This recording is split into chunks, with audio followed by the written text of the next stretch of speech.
Hi friends, வணக்கங்க. Bread roll எப்படி செய்கிறதுன்றது சொல்கிறேன். அதுக்கு வந்து 2 ஆனியன், பெரிய ஆனியன் இருக்கு இல்லையா, அதை வந்து பொடிசாக எடுத்து கட் பண்ணி வச்சுக்கோங்க. ஒரு கைப்பிடி அளவுக்கு புதினா, கொத்தமல்லி கட் பண்ணி பொடிசாக வச்சுக்கோங்க. ஒரு 10 வந்து கார்லிக், பூண்டு வந்து பொடிசாக கட் பண்ணிக்கோங்க. 3 பச்சை மிளகாய் இருக்கு இல்லையா, அது வந்து சிவப்பு மிளகாய் என்கிட்ட இருந்தது, அதனால் அதையும் பொடிசாக கட் பண்ணி வச்சுருக்கிறேன். காரத்தன்மைக்கு தேவையான அளவுக்கு இதை எடுத்துக்கலாம். ஒரு 3 உருளைக்கிழங்கு வந்து எடுத்து வா வேக வச்சுட்டு அதை வந்து நல்லா தோல் உரிச்சிட்டு மசிச்சு வச்சுக்கோங்க. 10 ஸ்லைஸ் வந்து ப்ரெட்டை வந்து ஓரத்தை வந்து நல்லா அந்த ப்ரௌன் கலராக இருக்கு இல்லையா, அதை வந்து கட் பண்ணிவிட்டு இது வந்து ப்ரெட் ஸ்லைஸை வந்து மிக்சியில் போட்டு தூள் பண்ணி வச்சுக்கோங்க. இப்போ ஒரு பாத்திரத்தை எடுத்துகிட்டு அதில் வந்து வந்து உருளைக்கிழங்கு நல்லா மசிச்சுக்கோங்க.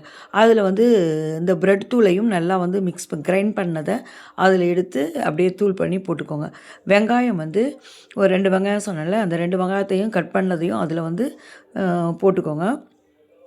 போட்டு தேவையான அளவுக்கு அதில் கொஞ்சோண்டு உப்பு போட்டுக்கோங்க. உங்களுக்கு தேவையான அளவுக்கு உப்பு போட்டு வெங்காயம், பச்சை மிளகா, பூண்டு இது எல்லாத்தையும் வந்து இது பாருங்கள், தூள் பண்ண அந்த ப்ரெட்டு தூள் இப்படி தான் இருக்கும்.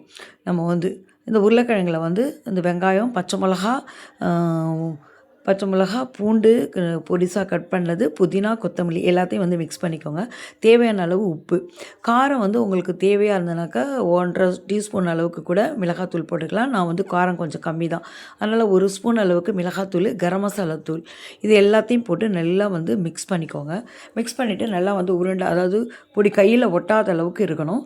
அந்த அளவுக்கு எடுத்துகிட்டு உங்களுக்கு தேவையான அளவு நீங்கள் வந்து தட்டையாக கூட தட்டிக்கலாம். இது வந்து ப்ரெட் ரோலுன்றதுனால நீங்கள் வந்து ரோல் பண்ணி கையில் வச்சு லைட்டாக எண்ணெயை தடவிட்டு கையில் வந்து ப்ரெட் ரோல் அப்படியே பண்ணுங்கள். தடவிட்டு இதுக்கு வந்து நம்ம தொட்டு பண்ணுறதுக்கு வந்து ப்ரெட் கிராம்ஸ் வந்து ஓரத்துலேருந்து நறுக்கணும் இல்லையா, அதெல்லாம் வந்து தனியாக வந்து தூள் பண்ணி வச்சுக்கோங்க.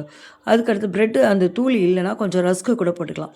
இதுக்கு வந்து மொறுமொறுப்பு தன்மை வரத்துக்காக இதில் நான் என்ன செஞ்சுருக்கேன், கார்ன்ஃப்ளாக்ஸ் இருக்கு இல்லையா, அதை வந்து கார்ன்ஃப்ளாக்ஸை வந்து கொஞ்சோண்டு எடுத்து தூள் பண்ணி இதில் போட்டிங்கன்னா நல்லா வந்து மொறுமொறுப்பு தன்மையாக இருக்கும், அந்த கிறிஸ்பாக இருக்கும் ஒரு மாதிரி. இது பாருங்கள், கார்ன்ஃப்ளாக்ஸ் எடுத்து அப்படியே ஒரு 2 கைப்பிடி அளவுக்கு கார்ன்ஃப்ளாக்ஸ் அதில் வந்து மிக்ஸ் பண்ணி சேர்த்துட்டு இந்த மாதிரி பாருங்கள், கையில் வந்து ரோல் பண்ணி நல்லா இந்த அளவுக்கு இருக்கணும். இதில் வந்து நமக்கு வந்து டிப் பண்ணி போடுறதுக்காக கார்ன் பவுட்ரு இருக்கு இல்லையா, அதை வந்து சோள மாவு, அது வந்து 3 உருளைக்கிழங்கு எடுத்துருக்கிறேன், 10 ப்ரெட்டு தூள் எடுத்துருக்கேன். ஒரு 100 கிராம் அளவுக்கு எடுத்து வச்சுக்கோங்க. உங்களுக்கு வந்து தேவையான அளவுக்கு ரொம்ப தண்ணியாகவும் இருக்கக்கூடாது, ரொம்ப திக்காகவும் இருக்காது. சோள மாவு வந்து நல்லா வந்து கையால் கரைச்சிட்டு அதில் விட்டு இதை பாருங்கள், இந்த மாதிரி வந்து அதில் வந்து டிப் பண்ணிவிட்டு அதுக்கு அடுத்தது வந்து நம்ம வந்து அந்த ப்ரெட் கிராம்ஸ் இருக்கு இல்லையா, அதில் வந்து அப்படியே தொட்டுட்டு இதை பாருங்கள், இதை மாதிரி கிட்டத்தட்ட ஒரு 30-40க்கு மேலே வந்ததுங்க. ஒரு 10 ப்ரெட்டு ஸ்லைஸும் ஒரு 3 உருளைக்கிழங்கும் எடுத்து பண்ணும்போது வந்து ஈவினிங் வந்து நமக்கு வந்து டீ ஸ்நாக்ஸ்க்கு வந்து ஒரு நல்ல ஹெல்த்தியும் ரொம்ப டேஸ்டியான ஒரு ப்ரெட் ரோலுங்க இது. ஸ்நாக்ஸு இதை வந்து எல்லாத்தையும் வந்து உருட்டி இதுக்கான அப்புறம் ஒரு கடாயில் வந்து எண்ணெய் வைங்க. நல்லா வந்து சூடு வந்ததும் எடுத்து போட்டு பொரிச்சாச்சு.